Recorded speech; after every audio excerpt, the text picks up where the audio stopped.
I would have high-fived you. I would have been excited about this 21-year-old who ran for office and won elected office at the House State of Representatives in Hawaii at 31, became a congresswoman. She is a lieutenant colonel in the Army Reserves.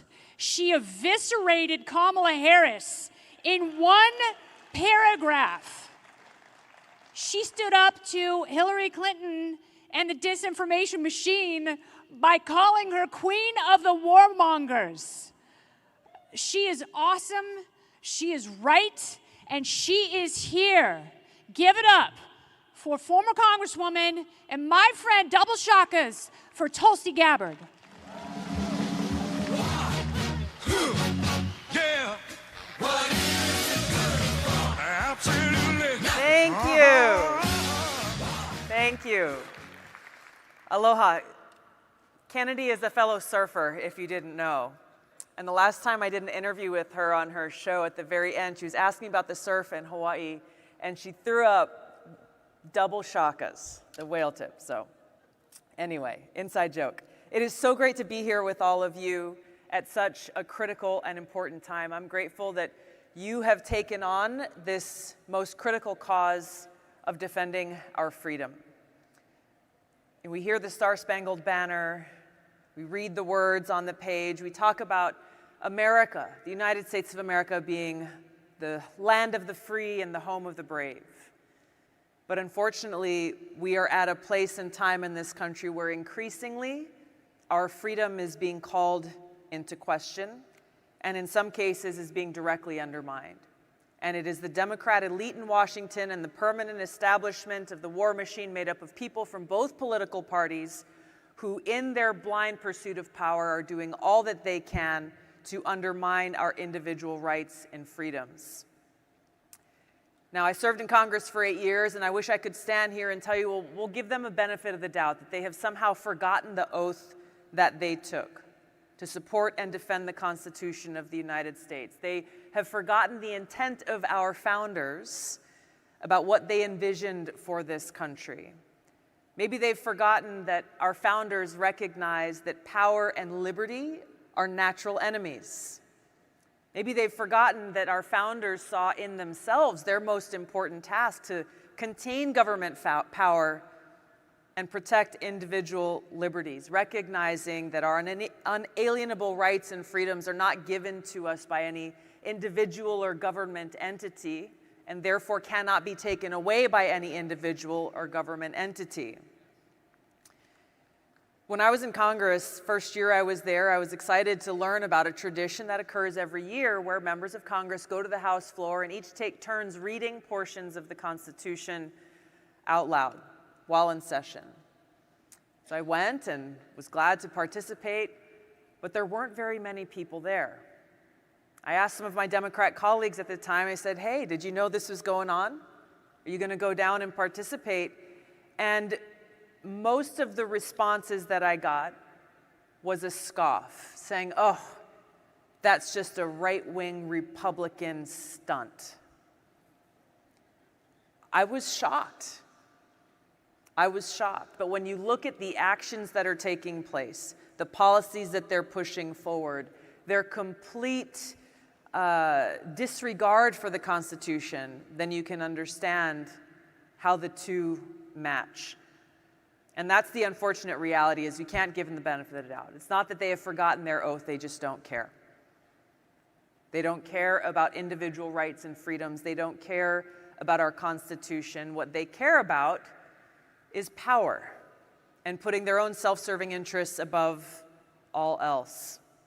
Now we're seeing how they are doing that with our rights and freedoms under an almost constant barrage, and I'll go through a few quickly. Freedom of speech, right? Freedom of speech is something that used to be almost universally accepted as something that every one of us must defend and protect, regardless of our politics or affiliations, or whether or not we liked what someone else had to say. We knew every one of us has a right to exercise that right to freedom. That's not the case anymore. This open marketplace of ideas that our founders envisioned for us is being shut down left and right, whether it is in person or in that virtual marketplace of ideas. our Second Amendment rights, our right to self-defense and to protect ourselves against a tyrannical government. We're seeing this in everything from the recent ban on pistol braces by the ATF and even the Department of Defense and the VA putting forward egregious policies that directly undermine the Second Amendment rights of our servicemen and women and veterans. See, religious freedom, our right to worship as we choose or not at all, is especially being targeted against Christians, peaceful pro-life protesters. We see these efforts to try to erase any mention of God from our public life. The continued assault on our privacy and civil liberties goes on. We heard about the recent FBI's tens of thousands of violations of the FISA Section 702. We see Congress on the verge of what appears to be yet another rubber stamp approval for the Patriot Act. Unfortunately, this list of violations is long in the ways that they're trying to undermine our rights and exercise their government power over our individual liberties. And in this blind pursuit and hunger for power, they've created in themselves a monster that's willing to do whatever they deem necessary to increase their power. And one of the tactics that they often use, we've seen unfortunately all too often, even in the recent history, is the exploitation of crises or the creation of crises and emergencies or new wars of choice, whether they be economic wars or kinetic wars, cold wars or hot wars. They use these events to try to stoke fear in the people, to force us into submission, and use the power of the national security state and law enforcement to infringe on our rights and liberties and to force us to face consequences if we refuse to submit. James Madison warned us about this when he said, of all the enemies to public liberty, war is perhaps the most to be dreaded because it comprises and develops the germ of every other. He said, no nation could preserve its freedom in the midst of continual warfare. That's what we have seen through most of my adult life. It's what I have experienced as a soldier in seeing the cost and consequences of war. Yes, in human lives. Yes, in taxpayer dollars. And also in the cost of the violation of our rights and freedoms. You know, when I served in Congress, I served on the Armed Services and Foreign Affairs committees for most of the 8 years that I was there.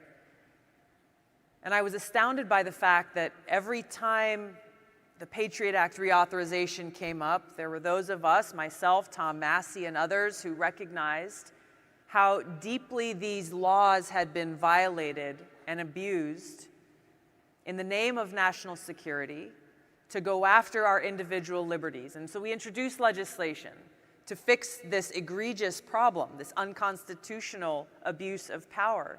And every time we did so, there was a bipartisan response calling us traitors, accusing us of welcoming another 9/11-style terrorist attack on America, further fomenting this fear in order to hide what they were really doing. We saw egregious overreach during the COVID pandemic, where the government attempted to, and in many cases were successful in controlling even the most personal parts of our lives, and they continued to ratchet up those measures of control because they saw they could get away with it. They saw there was no accountability, there was no consequences. They saw how they could smear and shut down and silence anyone who dared not only to challenge them, but to merely ask questions. And we're seeing the same thing play out now. We have 2 new Cold Wars being waged against Russia and China.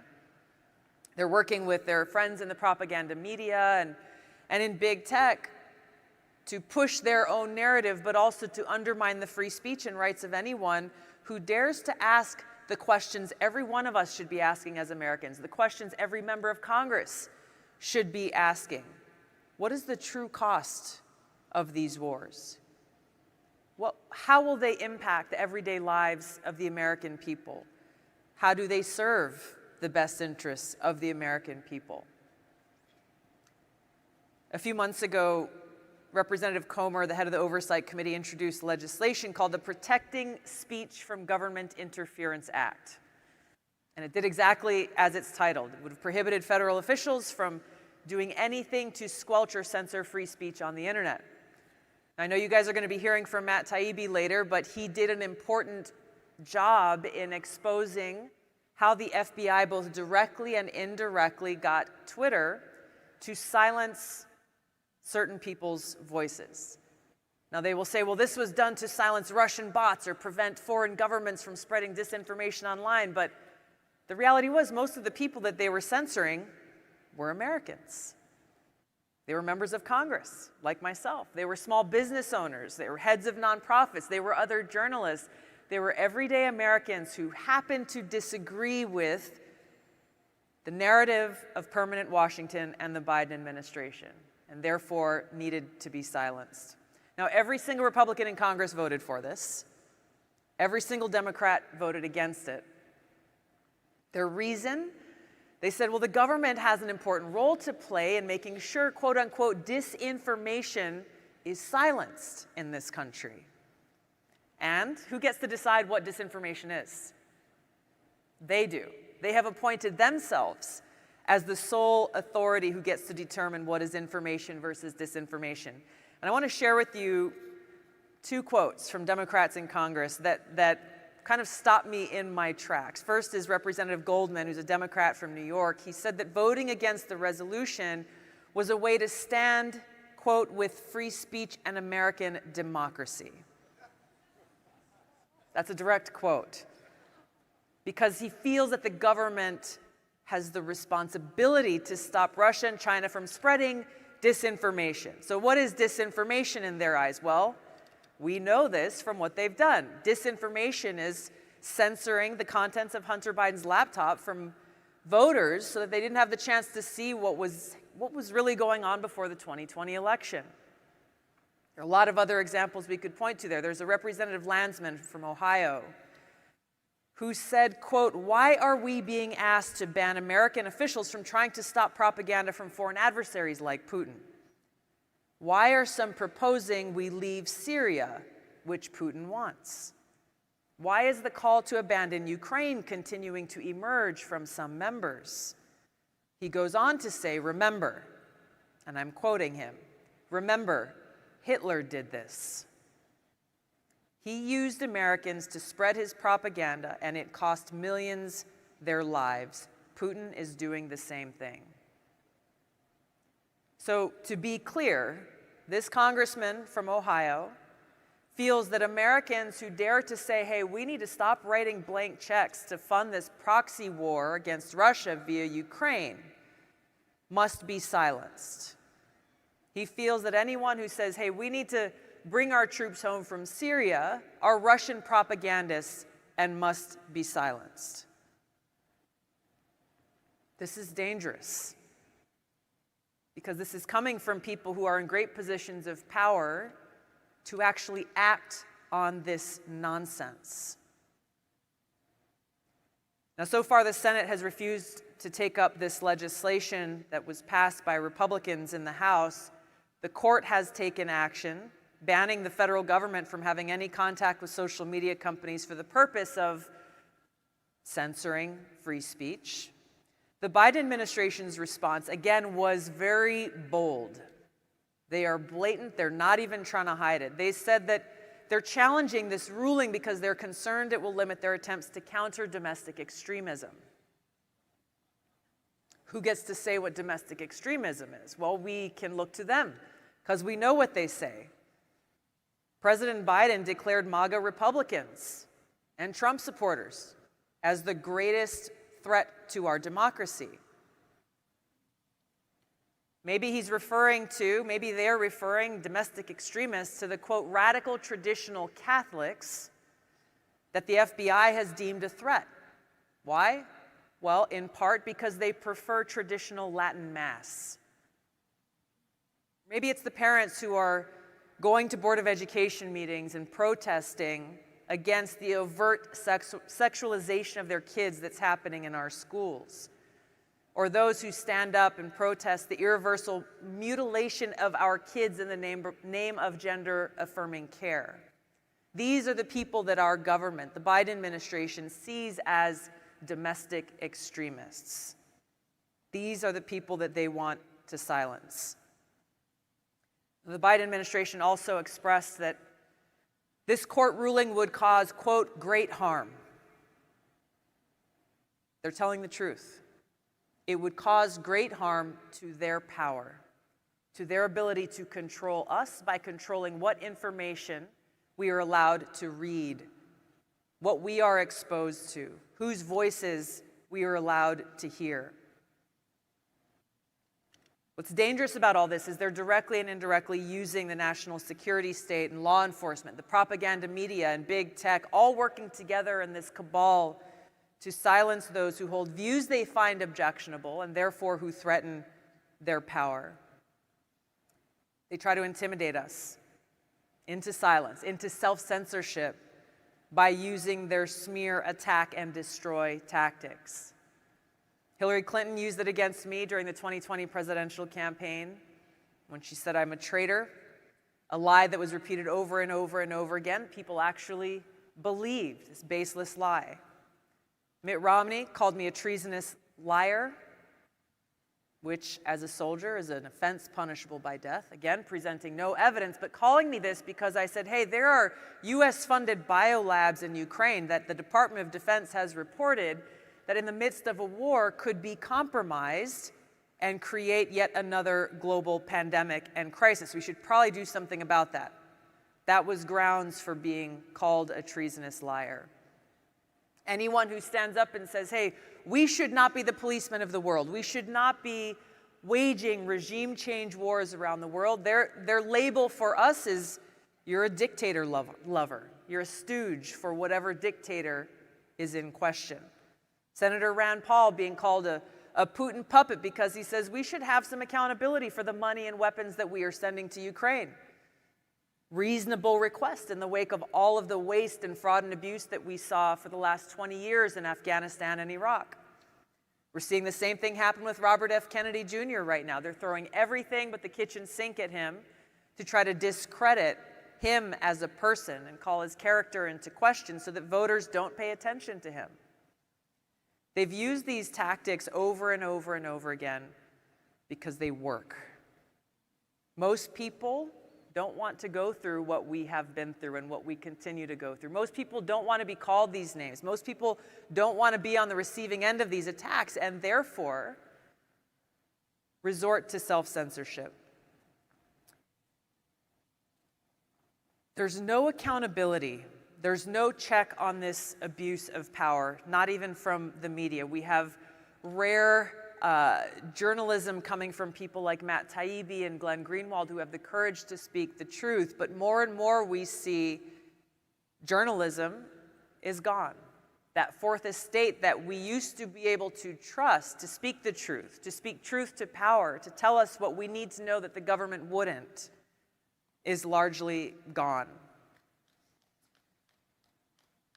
So the hypocrisy that we're seeing now in the Biden administration and permanent Washington is the fact that we live in a country where they are directly undermining our democracy and freedom here at home, while President Biden goes around the world saying the heart of my foreign policy is to spread democracy and defeat autocracy. And he's doing so with the support of the neocon, neolib foreign policy establishment, where just like here at home, they get to decide whose voices they want to hear or allow us to hear and who must be silenced. Similarly, in foreign policy, they decide which democracies are acceptable and which are not, which autocracies they like and want to support and which they don't. The bottom line is they care about power. That's what drives them. They don't care about us. They don't care about our democracy. And they are trying so hard to silence us because why? Ultimately, they are afraid. They are driven by fear. They're afraid of a free people who think for themselves. They're afraid of a free society. Thomas Jefferson called out their cowardice when he said they prefer the calm of despotism to the boisterous sea of liberty. So the ball is in our court. We cannot allow them to continue to destroy our country. We cannot allow them to continue to undermine our fundamental rights and freedoms. We have to stand up and protect them. We have to stand up and exercise them. We have to hold them to account in the ballot box, at the courts, and in the public marketplace of ideas. It's up to us. This is a no-fail mission. If we love this country, if we care about our freedoms, it's up to us to take action to save them. Thank you very much for your time. Thank you for all you're doing. Aloha. Thank you. Yeah. What is it good for? Absolutely nothing. Yeah. What is it good for? Absolutely. Tulsi